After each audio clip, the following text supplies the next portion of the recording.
بسم اللہ الرحمن الرحیم۔ السلام علیکم ورحمۃ اللہ وبرکاتہ۔ عزیز طلبہ، امید کرتا ہوں آپ خیریت سے ہوں گے انشاءاللہ۔ آج ہم مسئلہ خیر و شر اور متأخرین فلاسفہ کا عنوان اپنے سبق نمبر 69 میں پڑھنے جا رہے ہیں۔ گزشتہ سبق کا خلاصہ یہ ہے کہ خیر و شر کیا ہے، نیز یونانی فلاسفہ نے خیر و شر کو کیسے دیکھا اور خیر و شر میں بنیادی سوالات کیا ہیں۔ یہ ہمارے گزشتہ سبق کے سوالات تھے۔ آج کے سبق کے مندرجات متأخرین فلاسفہ سے متعلق ہیں کہ ان کی رائے اس بارے میں کیا ہے، اور آیا متأخرین کا یونانی فلاسفہ کی آراء سے اتفاق ہے یا اختلاف ہے، اور کتنا اختلاف ہے، اور متقدمین و متأخرین دونوں طبقات کی آراء کا تجزیہ کیسے کیا جا سکتا ہے۔ آئیے بڑھتے ہیں اپنے آج کے پہلے سوالات کی طرف۔ فلسفہ اور علم کلام میں حافظ طاہر اسلام صاحب لکھتے ہیں کہ تھامس ہابس کے نزدیک خیر و شر نسبتی اور اضافی ہے، یعنی خیر و شر کا کوئی اپنا مستقل وجود نہیں ہے۔ یہ ایک کی طرف نسبت کی تو خیر بن گیا، دوسری کی طرف نسبت کی تو شر بن گیا۔ خیر و شر کی مثال ایسی ہی ہے، اس میں نہ صرف زمانے کے ساتھ تغیر اور تبدل ہوتا رہتا ہے، بلکہ ہر انسان کے نزدیک بھی اس کا معیار بدلتا رہتا ہے۔ لہذا خیر اور شر کے لیے ایک زمانے میں مختلف پیمانے اور مختلف معیارات بھی ہو سکتے ہیں۔ یہ کہنا کہ ایک زمانے میں ایک معیار ہو، دوسرے زمانے میں اس کا پیمانہ اور معیار بدل جائے، ایسا نہیں ہے، بلکہ تھامس کہتے ہیں کہ ایک ہی زمانے میں ایک گھر میں رہنے والے دو مختلف افراد کے ہاں مختلف نظریات، مختلف معیارات اور مختلف مناہج ہو سکتے ہیں۔ ایک کا منہج خیر اور شر سے متعلق کچھ ہوگا اور دوسرے کا معیار کچھ ہوگا۔ حابس کہتے ہیں کہ جس چیز سے انسان کو خوشی حاصل ہوتی ہے وہی اچھی ہے، اور جس سے انسان کو تکلیف ملے وہ بری ہے۔ لہذا شر وہ ہے جس سے ایذا پہنچے، اور خیر وہ ہے جس سے نفع رسانی کا سبب ہو۔ اس لیے اگر ایک چیز کسی کو اچھی لگے تو ضروری نہیں کہ دوسری کو بھی وہ چیز اچھی لگے گی۔ ایک کھانا اگر ایک کو پسند ہو تو دوسرے کے لیے کیا پتہ وہ شر ہو، اس کی طبیعت کے موافق نہ ہو، اس کو نقصان دے جائے۔ تو جیسے میٹھا ہم کھاتے ہیں تو میٹھی اچھی چیز ہے، لیکن میٹھی چیز اگر شوگر والا کھائے تو دوسرے کو بھی وہ اچھی لگے، ایسا نہیں ہے، بلکہ شوگر والے کے لیے وہ نقصان دہ ہے تو اس کے لیے وہ شر ہے۔ اس لحاظ سے کوئی چیز خیر مطلق یا شر محض نہیں ہے، اس کے خیر یا شر ہونے کے لیے انحصار خاص وقت پر کسی شخص کی انفرادی پسند اور ناپسند پر ہے۔ ایک خاص وقت میں ایک شخص اسے کیسا سمجھ رہا ہے، یہ بھی ممکن ہے۔ تھامس ہابس کہتے ہیں کہ ایک شخص انفرادی پسند یا ناپسند پر ایک وقت میں اسے خیر بنا لے اور اگلے وقت میں اسی چیز کو شر بنا دے۔ ایک وقت میں ایک بندے کے لیے ایک چیز خیر ہو اور وہی چیز اگلے لمحے اس کے لیے شر بن جائے، یہ بھی ممکن ہے۔ لہذا خیر اور شر کے پیمانے بدلتے رہتے ہیں، کوئی ایک معیار ان کے ہاں مقرر نہیں ہے۔ وقت بدلنے کے ساتھ ساتھ اس کا پیمانہ بدلتا رہتا ہے، اور نیکی بدی میں اور بدی نیکی میں بھی بدل سکتی ہے۔ ڈیکارٹ جو مشہور فلسفی ہیں کہتے ہیں کہ اللہ سبحانہ و تعالی نے صرف خیر پیدا فرمائی ہے، خدا خیر مطلق ہے، اس لیے اللہ تعالی شر کا خالق نہیں ہو سکتا۔ انہوں نے معتزلہ کی رائے کے قریب ہی اپنی رائے کا اظہار کیا۔ البتہ اللہ تعالی نے انسان کو جو عقل دی ہے وہ خیر اور شر کی رہنمائی کے لیے کافی نہیں ہے۔ انسان طبع کے رجحانات اور جذبات کی رو میں بہہ کر ٹھوکر کھا جاتا ہے۔ ڈیکارٹ کہتے ہیں کہ عقل کے ذریعے سے ہم خیر اور شر کو نہیں سمجھ سکتے۔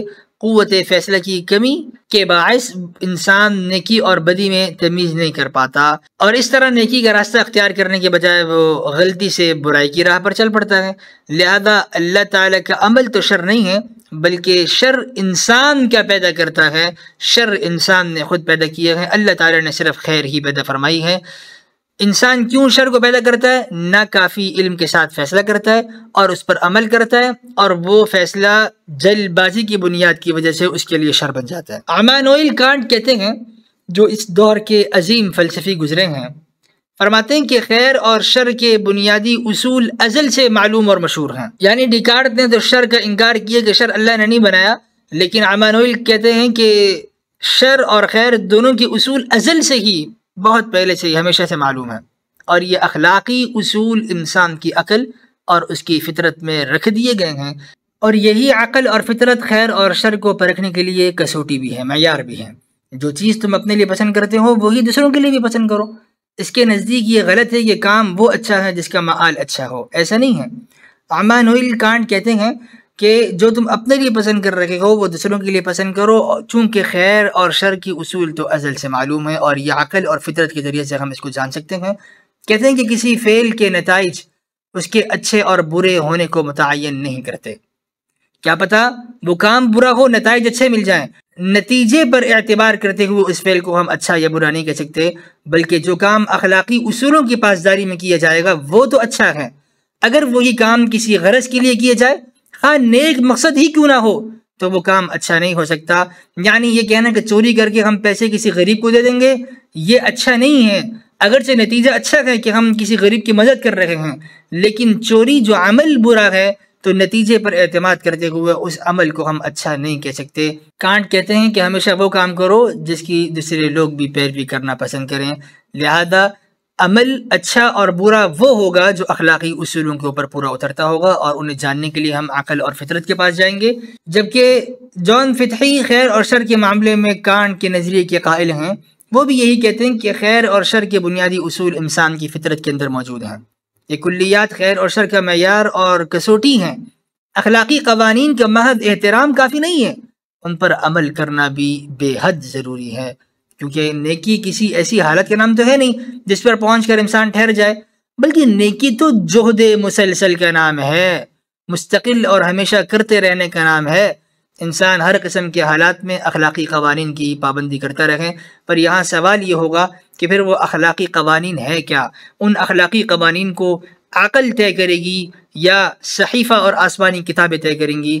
تو بحیثیت مسلم ہم تو یہ کہتے ہیں کہ اخلاقی قوانین اور ان کی پاسداری ہمیں قرآن کریم سے ملتی ہے۔ ایک اور مشہور فلسفی ہیں جنہیں جان اسٹوارٹ مل کے نام سے جانا جاتا ہے، آپ دور جدید کے فلسفیوں میں اپنا نام رکھتے ہیں۔ آپ کے نزدیک خیر اور شر کے اصول ازلی اور ابدی نہیں ہیں۔ یہ پہلے جو دو فلسفی گزرے ہیں، جان فتحی اور کانٹ، ان کے نظریے کے بالمقابل کھڑے ہوئے ہیں۔ آپ کہتے ہیں کہ اصول ازلی اور ابدی نہیں ہیں، بلکہ یہ خیر اور شر کے اصول معاشرتی اور سماجی حالات کے مطابق بنے ہیں، اس لیے یہ اصول بنتے اور بگڑتے رہتے ہیں۔ خیر اور شر کے اضافی ہونے کا نظریہ جان اسٹوارٹ مل نے پیش کیا، جس کے معنی یہ ہیں کہ ایک قسم کے حالات میں اگر ایک فعل اچھا سمجھا جائے گا تو دوسرے قسم کے حالات میں وہی فعل برا سمجھا جائے گا۔ اسٹوارٹ مل کہتے ہیں کہ اکثریت کے لیے جو کام خیر ہو وہی خیر ہے، اکثریت کے نزدیک جو کام بد ہو وہی بد ہے، لہذا آپ نے اکثریت کو فائدہ پہنچانے کے لیے اس کو اپنا معیار بنایا کہ اکثریت کو اگر فائدہ پہنچتا ہے تو وہ فعل اچھا ہے، اور اگر اکثریت کو وہ فائدہ نہ پہنچائے تو وہ فعل برا سمجھا جائے گا۔ جبکہ دوسرا فرق اس نظریے میں اور اس سے پہلے سابقہ دو نظریات میں کہ انہوں نے اخلاقی اصولوں کو ازلی اور ابدی نہیں مانا بلکہ معاشرتی اور سماجی مانا ہے، جبکہ پہلے دو فلسفیوں میں انہوں نے اخلاقی اصولوں کو ابدی اور ازلی تسلیم کیا تھا۔ جبکہ جرمی بینتھم بھی جان اسٹوارٹ مل کے ہی فلسفے کے قائل ہیں کہ اخلاقی اصول ازلی اور ابدی نہیں ہیں۔ ہربرٹ اسپنسر جو کہ 20ویں صدی کے اوائل میں گزرے ہیں، آپ نے خیر و شر کی سائنسی بنیاد فراہم کرنے کی کوشش کی ہے، اس لیے کہ اس نے نظریہ ارتقاء کو بنیاد بنایا۔ اس نظریے کے مطابق انسان خود کو بدلتے ہوئے حالات کے مطابق ڈھالتا رہتا ہے، اس لیے اس کا طرز عمل بھی ارتقاء پذیر ہوتا ہے۔ جیسے ڈاروین کی تھیوری میں انسان پہلے بندر تھا اور بعد میں انسان بنا، تو ارتقائی مراحل آہستہ آہستہ عمل پذیر ہوئے، ایسے ہی اخلاقیات بھی آہستہ آہستہ یہ طرز عمل ارتقاء پذیر ہوتا رہا، لہذا انتہائی ترقی یافتہ طرز عمل ہی بہترین طرز عمل یعنی خیر ہو سکتا ہے۔ بہترین طرز عمل سے مراد یہ ہے کہ انسان کی زندگی اور اس کا معاشرہ آسائشوں اور رنگینیوں کا مرقع بن جائے۔ دوسرے الفاظ میں یہ کہہ سکتے ہیں کہ اسپنسر بھی نسبتی خیر و شر کے قائل تھے، لیکن وہ یہ نقطہ نظر بھی رکھتے تھے کہ خیر مطلق فوری مسرت کا نام نہیں ہے، بلکہ ایسے معاشرے کا قیام ہے جس میں انسان انفرادی اور اجتماعی طور پر خوش و خرم رہ سکے۔ آپ کے بعد ایک اور فلسفی آتے ہیں، یہ بھی 20ویں صدی کے شروع میں یعنی 1910 عیسوی میں گزرے ہیں، ولیم جیمز اور جان ڈیوی۔ یہ دونوں نتائجیت پسند مکتب فکر کے نمائندے رہ چکے ہیں۔ ان کے دور میں چونکہ جمہوریت کا بڑا غلغلہ تھا، اس لیے انہوں نے معاشرے کے مفاد اور انفرادی حقوق کو بڑی اہمیت دی ہے۔ ان کے نزدیک فرد اور معاشرہ ایک دوسرے سے وابستہ ہیں۔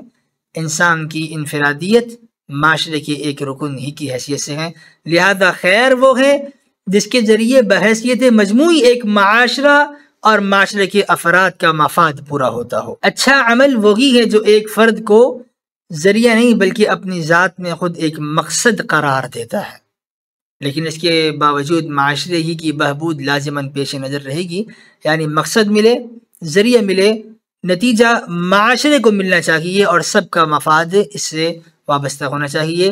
سماجی اکائی کی حیثیت سے انسانی فرد خیر و شر کا پیمانہ ہے، گویا فعل کے انفرادی اور سماجی نتائج خیر و شر کی بنیاد ہیں، یعنی نتائجیت پسند مکتب فکر پریگمیٹزم یہ کہتے ہیں کہ کوئی فعل اچھا یا برا نہیں ہے، نتیجہ دیکھیں، نتیجہ اچھا ہے، مفاد معاشرہ اس سے فائدہ اٹھا رہا ہے، تو وہ فعل برا ہی کیوں نہ ہو وہ اچھا ہوگا چونکہ اس کا نتیجہ اچھا ہے، اور اگر اس کا نتیجہ غلط ہے تو چاہے وہ فعل اچھا ہی کیوں نہ ہو وہ فعل شر کہلائے گا چونکہ معاشرے نے اس سے فائدہ نہیں اٹھایا۔ چند فلاسفہ کی آراء کا تجزیہ ہوگا اور مزید تجزیہ ہم آئندہ کے درس میں کریں گے۔ ابھی تک جو ہم نے جتنے بھی فلسفے دیکھے، چاہے وہ خیر و شر پر یونانی فلاسفہ کی آراء تھیں یا وہ جدید دور کے فلاسفہ تھے، ان سب کی آراء کا تجزیہ کیا جا رہا ہے۔ اضافیت پسند فلسفی جنہوں نے خیر و شر کو نسبتی کہا، اضافی کہا، جیسے ہیراکلیٹس، انہوں نے خیر و شر کو نغمے کے زیر و بم اور تصویر کے سرخ اور سیاہ دبوں سے تشبیہ دی ہے۔ تو جس طرح نغمے میں اور تصویر میں سرخ و سیاہ دبوں کی اہمیت ہوتی ہے، اسی طرح نیکی اور بدی دونوں دنیا کے لیے ضروری ہیں، اس سے دنیا کی رنگینی میں اضافہ ہوتا ہے۔ یہ ہیراکلیٹس کا نظریہ تھا۔ اب اس پر اگر ہم تجزیہ کرنا چاہیں اور تمام وہ فلاسفہ جو نسبتی اور اضافی مانتے ہیں تو ان سب نے خیر اور شر کو مادی چیزوں پر قیاس کیا ہے، لہذا یہ قیاس مع الفارق ہے۔ ان کا یہ قیاس کرنا درست نہیں ہے، اس لیے کہ ان کے فکر کو غلط رخ پر لے کر جانے کی وجہ یہ قیاس ہے جو انہوں نے خیر و شر کو مادے پر قیاس کر لیا۔ خیر اور شر کا تعلق مادے سے نہیں ہے، اخلاقیات سے ہے، عملیات سے ہے، عملی چیزوں سے ہے۔ گویا سوال تو اشیاء کے اچھے اور برے ہونے کا نہیں ہے بلکہ اخلاقی حسن اور قبح کا ہے۔ ایک طرف اخلاقی حسن و قبح ہے اور مقیس علی انہوں نے اشیاء کا اچھا ہونا اور برا ہونا بنا لیا۔ تو مقیس علی اور مقیس میں تو فرق ہے۔ اشیاء میں تو کسی چیز کے اچھے اور برے ہونے کا سوال ہی نہیں ہوتا۔ ایک چیز اگر بری سے بری بھی ہو تو وہ کسی وقت فائدہ مند ہی ہوتی ہے، اس کی اپنی افادیت ہوتی ہے، لہذا مادی اشیاء میں اچھا اور برا نہیں ہوتا، وہ اپنی افادیت رکھتی ہیں۔ سوال تو یہ ہے اخلاقی حسن و قبح میں کہ کیا جھوٹ اور سچ، رحم اور ظلم یہ دونوں برابر ہیں، دونوں ٹھیک ہیں، یہ ایک ٹھیک ہے اور ایک غلط ہے، اور کون سا ٹھیک ہے کون سا غلط ہے؟ سوال تو یہ ہے۔ بالفاظ دیگر یہ کہنا کہ جھوٹ، بے ایمانی، فریب کاری، بدکاری اور بدماشی کیا یہ بھی کسی محل میں فائدے مند ہو سکتے ہیں؟ جیسے اشیاء اپنی افادیت رکھتی ہیں اور کبھی نہ کبھی ان سے ہم فائدہ اٹھا لیتے ہیں، کیا ان بری عادات سے بھی، بدکاریوں سے، فریب کاریوں سے، جھوٹ سے، بدماشی سے کبھی ہم فائدہ اٹھا سکتے ہیں؟ کہ یہ ثابت کرنا ممکن ہے کہ یہ چیزیں مفید اور پسندیدہ بھی ہو سکتی ہیں کبھی نہ کبھی؟ ان کے متعلق تو یہی کہہ سکتے ہیں نا کہ یہ جائز نہیں ہے، لیکن اگر کبھی ضرورت پڑ جائے، درجہ ہو مجبوری کا، تو مجبوری کے درجے میں انہیں گوارا کر لیا جاتا ہے۔ یعنی اگر ایک بندہ دوسرے کو قتل کر رہا ہو تو قاتل سے مقتول کو بچانے کے لیے اگر ہم جھوٹ بول دیں کہ بھئی ہم نے اسے نہیں دیکھا یا ہمیں نہیں پتا وہ یہاں پر نہیں ہے، تو مجبوری کے درجے میں یہاں پر جھوٹ گوارا تو کیا جا سکتا ہے، جائز تو نہیں ہو سکتا۔ اس لیے اشیاء کے متعلق تو ہم یہ کہہ سکتے ہیں کہ گندی سے گندی چیز بھی کھیت میں کام دے دے گی، لیکن اخلاقی برائیوں کے متعلق تو یہ نہیں کہہ سکتے۔ ان کا جواز تو صرف مجبوری کی حالت میں نکلتا ہے۔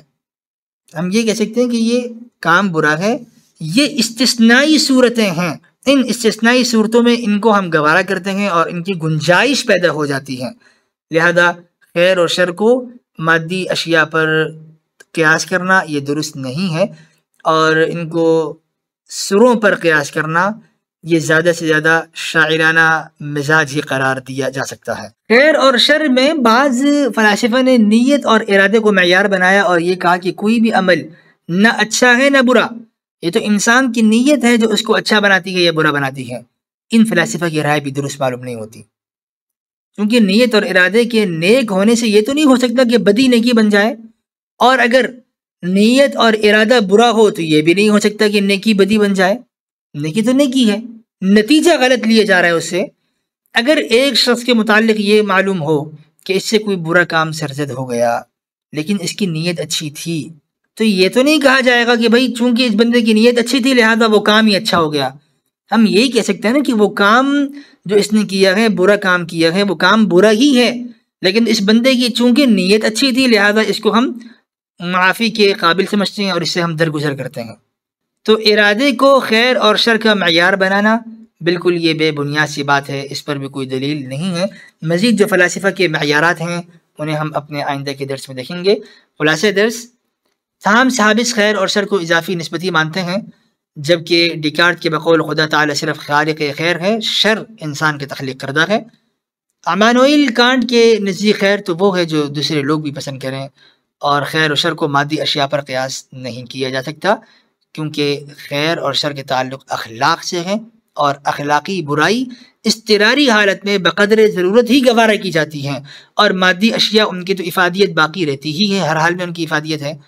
نیت اور ارادے کو بھی ہم بنیاد نہیں بنا سکتے، اس لیے کہ اچھی نیت سے غلط کام کو ہم غلط کام ہی کہیں گے، اور غلط کام کو اچھی نیت سے ہم صحیح نہیں کہہ سکتے۔ آئندہ درس میں ہم خیر و شر پر اسلامی نقطہ نظر کو دیکھیں گے۔ والسلام علیکم ورحمۃ اللہ وبرکاتہ۔